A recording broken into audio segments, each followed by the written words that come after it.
जरूरत से ज्यादा मिले उसको कहते हैं नसीब, सब कुछ है फिर भी रोता है उसको कहते हैं बदनसीब, और वो जो जिंदगी में थोड़ा कम पाकर भी हमेशा खुश रहता है उसको कहते हैं खुश नसीब।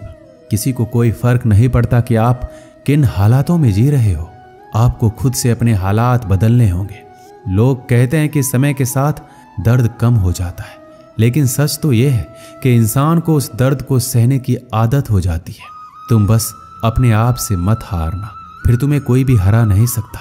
एक सच्चा प्यार करने वाला आपके प्यार से भी ज्यादा आपकी इज्जत का ख्याल रखता है।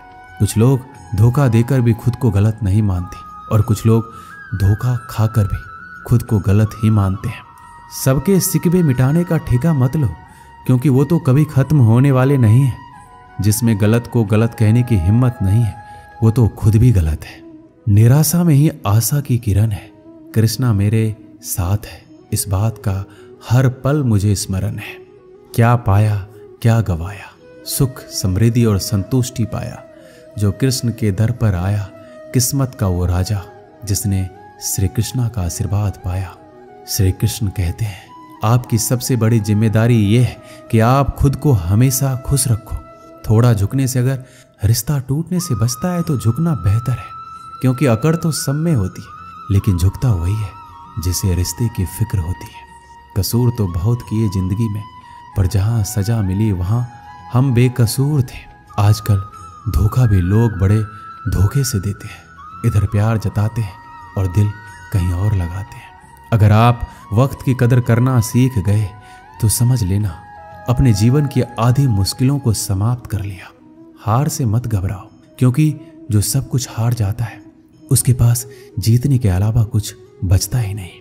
जो प्रयास करना नहीं जानते उन्हें हर समस्या बड़ी लगती है। वही भक्त कृष्ण को जान सकेगा जो पहले खुद को पहचान सकेगा।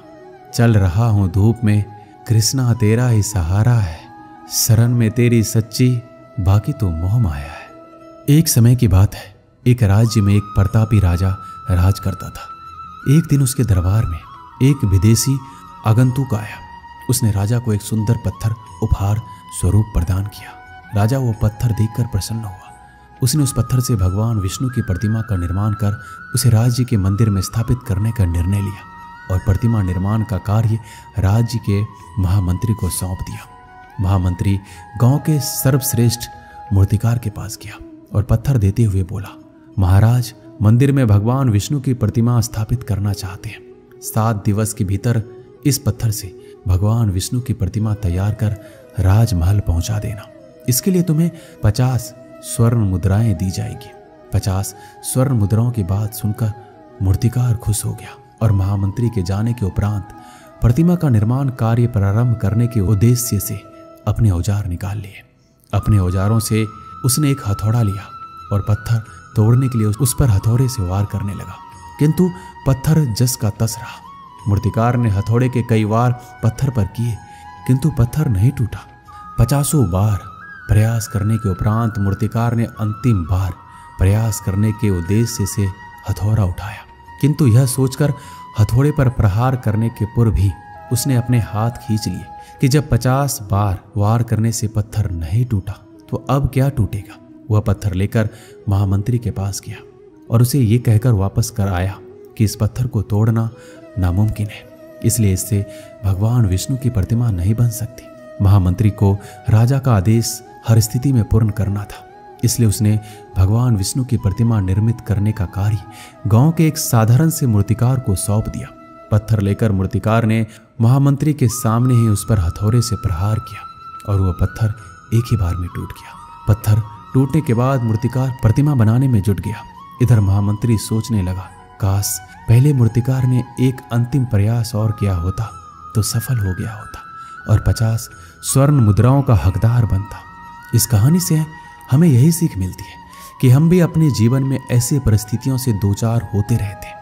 कई बार किसी कार्य को करने के पूर्व या किसी समस्या के सामने आने पर उसका निराकरण करने के पूर्व भी हमारा आत्मविश्वास डगमगा जाता है और हम प्रयास किए बिना हार मान लेते हैं।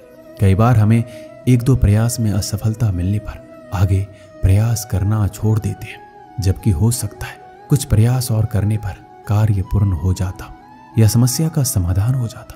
यदि जीवन में सफलता प्राप्त करनी है तो बार बार असफल होने पर भी तब तक प्रयास करना नहीं छोड़ना चाहिए जब तक सफलता नहीं मिल जाती। क्या पता जिस प्रयास को करने के पूर्व हम अपना हाथ खींच लें वही हमारा अंतिम प्रयास हो और उसमें हमें कामयाबी प्राप्त हो जाए। दोस्तों, इस वीडियो में बस इतना ही। मिलते हैं अगली वीडियो में। जय श्री कृष्ण।